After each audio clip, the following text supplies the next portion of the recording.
शैलाद ऋषि भगवान की पूजा तब बहुत ही ज़्यादा करते थे। वो ब्रह्मचारी थे, उनके यहाँ संतान न थी। वो अकेले ही पूजा और तप में लीन रहते थे। अब उनको चिंता सताने लगी थी कि बुढ़ापा आ गया है और ऐसे तो उनके वंश का नाम खत्म हो जाएगा। यही सोचकर वो भगवान विष्णु की कठोर तपस्या करने लगे। आंधी और तूफान, बहुत तेज बारिश आने लगी और शैलाद ऋषि की तपस्या को देखकर भगवान विष्णु को भी वहां पर प्रकट होना पड़ा। भगवान विष्णु ने कहा, कहिए ऋषिवर, मैं आपकी तपस्या से बहुत खुश हूँ, आप क्या चाहते हो? तब शैलाद ऋषि ने कहा, हे भगवान, मैंने आपकी तपस्या की है, लेकिन मेरी कोई संतान नहीं है। मुझे अमृत्यु संतान की प्राप्ति चाहिए, जो कभी भी मृत्यु को प्राप्त न हो। भगवान विष्णु ने कहा, हे ऋषिवर, वैसे तो मैं आपकी तपस्या से बहुत ही प्रसन्न हूँ, लेकिन ये वर देने में मैं असमर्थ हूँ। ये वर तो देवों के देव महादेव ही दे सकते हैं। तब शैलाद ऋषि भगवान भोलेनाथ की तपस्या करने लगे।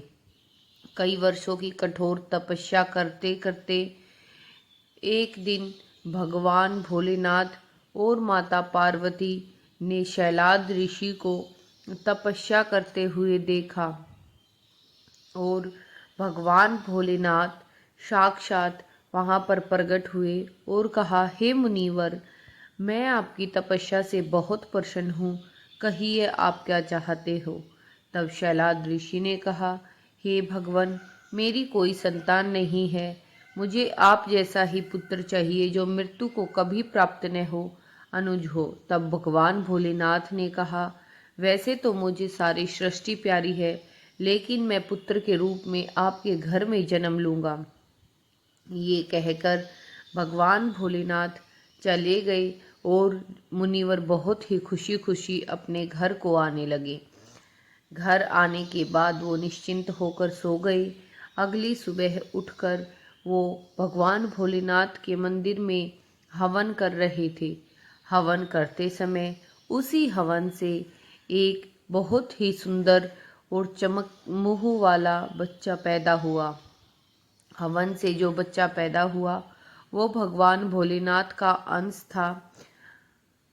उसको देखकर ऋषिवर बहुत खुश हुए और अपने घर ले जाकर लालन पालन करने लगे। समय ऐसे ही बीतते चला गया और उस पुत्र का नाम नंदी रखा गया। नंदी अब बड़ा हो गया था। वह 5 वर्ष की आयु में था और ऋषि ने उसको सारे शास्त्रों का ज्ञान, उपन्यासों का ज्ञान करा दिया था। वह बहुत ही होनहार और शीतल मन का लड़का था। वो अपने पिता की हर एक आज्ञा का पालन करता था। एक दिन उनके यहाँ पर 2 ऋषि महात्मा भोजन करने के लिए आए। तब शैलाद ऋषि ने कहा, नंदी पुत्र, तुम जाकर इनको भोजन कराओ। तब नंदी ने कहा, ठीक है पिताश्री, जैसी आपकी आज्ञा। पिता की आज्ञा को पाकर नंदी ने उन दोनों महात्माओं को बहुत ही अच्छे से भोजन कराया, जलपान कराया, फल का ग्रहण कराया, हर तरह के पकवान खिलाए। ऋषिवर उनकी सेवा से बहुत प्रसन्न हुए। तब नंदी ने कहा, हे महात्माओं, अगर और कुछ चाहिए तो बता देना। तब महात्माओं ने कहा, नहीं नहीं पुत्र, हम आपकी सेवा से बहुत खुश हुए और अपने हाथ धोकर घर को चलने लगे। चलते समय दोनों महात्माओं ने ऋषिवर को बुलाकर उनको लंबी उम्र और सुखमय जीवन का आशीर्वाद दिया। तब और नंदी को कोई भी आशीर्वाद नहीं दिया। तब ऋषिवर ने कहा, हे महात्माओं, अगर आप बुरा ना मानो तो एक बात पूछूं। आपने मुझ बूढ़े को तो लंबी उम्र और सुखमय जीवन का आशीर्वाद दिया है, लेकिन मेरे पुत्र नंदी को नहीं। तब संत महात्माओं ने कहा, माफ करना, लेकिन आपका पुत्र नंदी अल्पायु है, इसलिए हमने उसको कोई आशीर्वाद नहीं दिया। यह सुनकर वह अपने पुत्र नंदी से लगकर रोने लगा। नंदी ने भी अनजान बनकर पूछा, क्या हुआ पिताश्री? तब मुनिवर ने कहा, बेटा तुम अल्प आयु हो। तब नंदी ने कहा कि अब आपने तो मुझे भगवान भोलेनाथ के यश से पाया है, तो मेरे जीवन की रक्षा करना भी उनका ही काम है। फिर भला आप मेरे जीवन की चिंता क्यों करते हो? इतना सुनकर शैलाद ऋषि को तसल्ली सी हुई और वो भी भगवान भोलेनाथ को याद करने लगे। अगली सुबह नंदी पिताश्री की आज्ञा लेकर नदी के किनारे भगवान भोलेनाथ की पूजा व तप करने के लिए निकल पड़ा। वहां पर जाने के बाद वह सब चीज़ों को भूलकर भगवान भोलेनाथ की कठोर तपस्या करने लगा।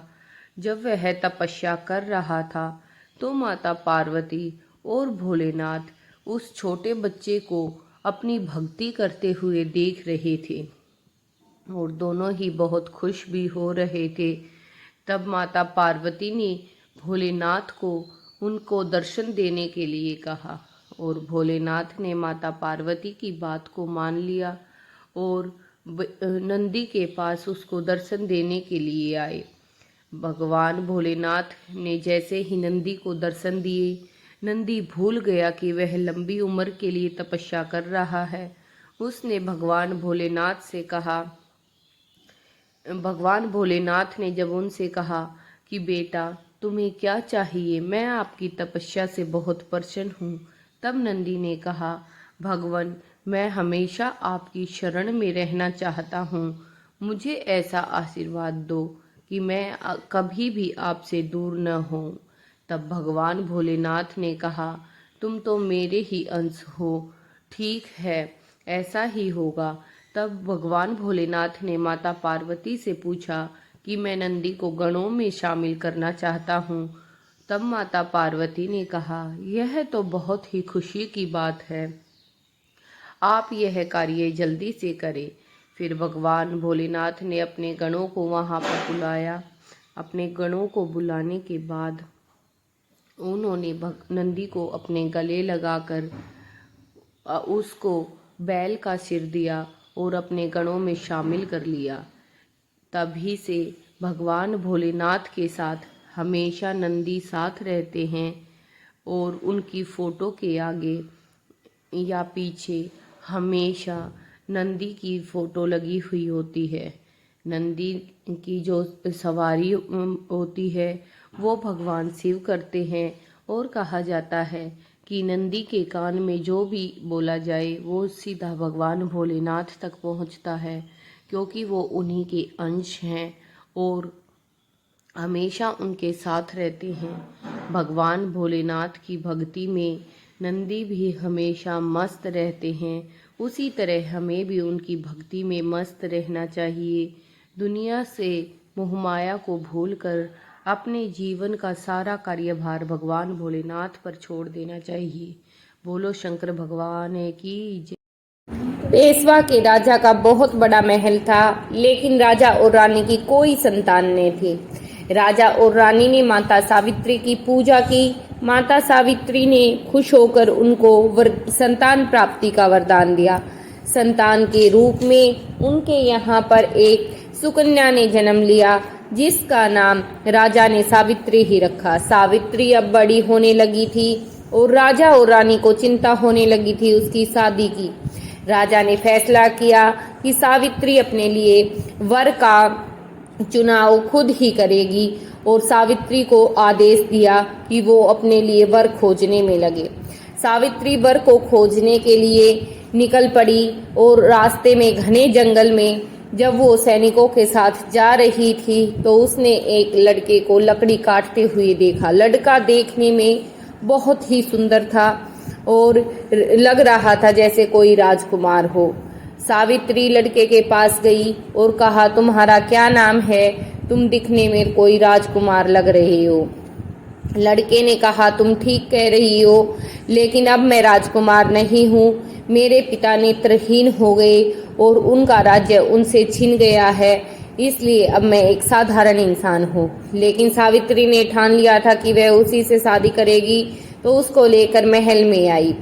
महल में आने के बाद उसने राजा को सारी बात बताई और राजा को कहा कि वह सत्यवान से शादी करना चाहती है। राजा ने कहा कि यह संभव नहीं, तुम एक राजकुमारी हो और एक राजकुमार के साथ ही तुम्हारा विवाह हो सकता है। लेकिन सावित्री ने जिद की तो राजा ने नारायण को बुलवाया और उनसे पूछा कि सत्यवान उनके लिए एक उचित वर है या नहीं। तो नारायण ने कहा कि वह गुणी है और बहुत ही अच्छा है, लेकिन उसके 12 वर्ष के जीवन काल में से बस 1 वर्ष का ही समय उसके पास बचा है।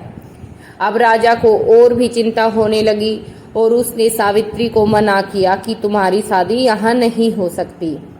लेकिन सावित्री ने कहा कि पिताजी, मैंने उन्हें मन ही मन पति मान लिया है, अब मेरी शादी उन्हीं से होगी, मैं और किसी से शादी नहीं करूँगी।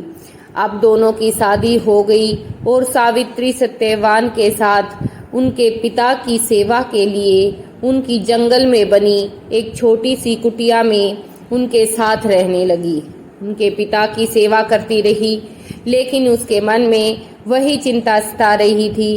वह उसी दिन का इंतजार कर रही थी और वह समय की घड़ी भी अब आ ही गई थी और बस 4 दिन ही बचे थे। तो सावित्री ने कठोर व्रत का पालन किया और बिल्कुल निर्जल रहकर व्रत करना शुरू कर दिया। वह बेसब्री से उस दिन का इंतजार कर रही थी और सत्यवान को पल भर के लिए भी अकेला नहीं छोड़ रही थी। अब सत्यवान आया और कहा कि मैं लकड़ी लेने के लिए जंगल जा रहा हूँ, तुम मुझे खाना दे दो। सावित्री ने कहा मैं भी आपके साथ जाऊंगी, लेकिन सत्यवान ने मना किया। लेकिन सावित्री ने जिद की कि मैं आपको अकेले नहीं जाने दूंगी और चाहे कुछ भी हो, आज का दिन बहुत ज़रूरी है, मैं आपके साथ ही चलूंगी। इस पर सत्यवान ने भी हामी भरी और वो दोनों पिताजी से आज्ञा लेकर लकड़ी लेने के लिए और कंदमूल की खोज में घर से निकल पड़े। दोनों जाते जाते रास्ते में जंगल के बहुत बीच तक पहुंच गए थे और वहां जाकर उन्होंने कंदमूल खोजे और सत्यवान लकड़ियां काटने लग गया। लकड़ियां काटते काटते सत्यवान को बहुत तेज धूप की वजह से चक्कर आने लगे। सावित्री यह सब बैठी बैठी देख रही थी और उसके मन में वही चिंता और उसी समय का इंतजार था। सत्यवान लकड़ियां काटते काटते रुका और बोला कि सावित्री, मुझे मेरा सिर बहुत भारी भारी लग रहा है, पता नहीं मुझे चक्कर से आ रहे हैं। सावित्री ने कहा कि आप चिंता ना करें और मेरी गोद में सिर रखकर थोड़ी देर के लिए सो जाएं। सत्यवान ने कहा शायद यही सही होगा और वह उसकी गोद में सिर रखकर सो गया। तभी वहां पर एक भयानक रूप में यमराज वहां पर प्रकट हुए और सावित्री को कहा कि तुम सत्यवान को छोड़ दो, मैं इसे लेने के लिए आया हूँ। सावित्री ने कहा कि आप कौन हो? यमराज ने कहा तुम भली भांति जानती हो कि सत्यवान की मौत आज के दिन निश्चित है, तो तुम इसे छोड़ दो, मैं इसको ही लेने आया हूँ। सावित्री ने कहा कि मैं अपने पति को कैसे छोड़ सकती हूँ, लेकिन यमराज ने न सुनी और वह उसे उठाकर चल पड़ा। अब यमराज आगे आगे चल रहा था और सावित्री भी उसके पीछे पीछे चली आ रही थी। यमराज ने मुड़ कर देखा और सावित्री से कहा, अरे तुम यहाँ कहाँ आ रही हो, वापिस जाओ। सावित्री ने कहा, एक पत्नी धर्म के अनुसार मैं अपने पति को अकेला नहीं छोड़ सकती। यमराज ने कहा, तुमने तो मुझे खुश कर दिया, कोई भी वरदान मांगो। सावित्री ने कहा कि अगर आप मुझे वरदान देना चाहते हैं तो आप मेरे ससुर की आंखें ठीक कर दे, उनके नेत्र वापस लौटा दे। यमराज ने कहा ऐसा ही होगा, आप घर जाओ, और कहकर चलने लगा। सावित्री फिर भी यमराज के पीछे पीछे ही चलती रही। तो यमराज ने मुड़कर काफी आगे चलने के बाद कहा कि तुम वापस चली जाओ, तुम्हें कष्ट होगा, तुम तो अब भी मेरे पीछे पीछे ही आ रही हो। सावित्री ने कहा मैं कुछ ज़्यादा दूर नहीं आई हूँ और अपने पति के साथ चलने में भला किस पत्नी को कष्ट हो सकता है। मैं तो इनके साथ ही जाऊंगी। यह सुनकर यमराज ने कहा, तुमने तो मुझे दोबारा से खुश कर दिया। सत्यवान के प्राण को छोड़कर और कुछ भी मांगो। इस समय सावित्री ने अपने पिता के लिए 100 पुत्रों का वरदान मांगा और अपने ससुर का राज्य वापिस मांगा। तो तथास्तु कहकर यमराज फिर से चलने लगा और उसके पति को कंधे पर लेकर आगे चलते चलते वो बहुत लंबे रास्ते में आ चुके थे और यमराज ने फिर से मुड़कर देखा कि सावित्री पीछे ही चली आ रही थी। तो यमराज ने कहा, अरे तू मेरे पीछे क्यों चली आ रही है? क्या तुझे मुझसे डर नहीं लगता? तो सावित्री ने कहा, आपसे भला क्या डरना? तो उन्होंने कहा, क्यों, तुम्हें मुझसे कोई डर नहीं अपने प्राणों को लेकर? सावित्री ने कहा, नहीं, मैं तो आपकी पूजा करती हूँ, सब कुछ दिया हुआ आपका ही है, तो भला इसमें डरना कैसा? यमराज ने कहा, तुमने तो मुझे फिर से खुश कर दिया, सत्यवान के प्राण को छोड़कर और कुछ मांगो। सावित्री ने कहा कि मुझे सत्यवान से 100 पुत्रों की प्राप्ति का वरदान आप दे। यमराज ने तथास्तु कहा और आगे चलने लगा। सावित्री ने कहा, रुको महाराज, यह आपने तथास्तु कहा, लेकिन सत्यवान के बिना यह संभव कैसे? यमराज ने कहा, सावित्री, तुमने तो मुझे अपनी बातों के चक्रव्यूह में फंसा दिया और अब मुझे तुम्हारे पति के प्राण लौटाने पड़ेंगे, इसलिए मैं तुम्हारे पति के प्राण वापस कर रहा हूँ। तुम सदा सदा के लिए सुहागन रहो और तुम्हारी यह कहानी पूरे संसार में गाई जाए, इसका भी वरदान मैं तुम्हें देता हूँ।